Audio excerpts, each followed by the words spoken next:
Neurons send signals over long distances by generating and propagating action potentials. Most action potentials originate near the axon hillock of the cell body, in the initial segment of the axon. It then travels the entire length of the axon. A closer look reveals that during an action potential, voltage-gated channels open and close, altering the permeability of the plasma membrane to sodium and potassium ions. A threshold stimulus changes the shape of the voltage-gated sodium channels, causing their activation gates to open. This event marks the beginning of phase 1 of the action potential, known as depolarization. As sodium ions diffuse into the axon, the membrane potential becomes less negative. This causes more voltage-gated sodium channels to open, and the membrane potential soars to plus 30 millivolts. At this point, two key events occur. The inactivation gates of voltage-gated sodium channels close, and voltage-gated potassium channels open.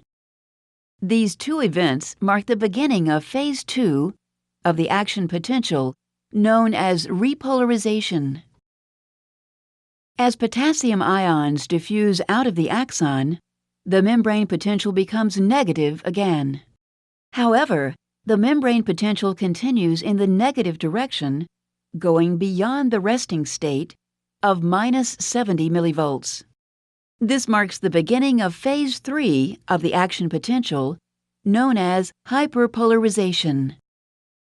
During this phase, voltage-gated potassium channels close and all voltage-gated sodium channels are released from inactivation. By the end of this phase, ions move through leak channels only and the membrane potential returns to the resting state of minus 70 millivolts. The neuron is now ready to fire another action potential. Summary: generation of an action potential.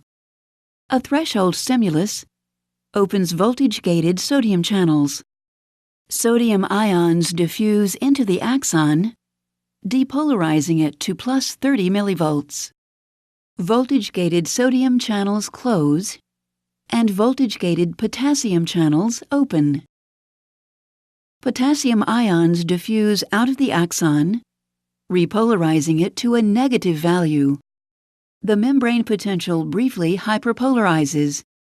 Voltage-gated potassium channels close, and the membrane returns to the resting state of minus 70 millivolts.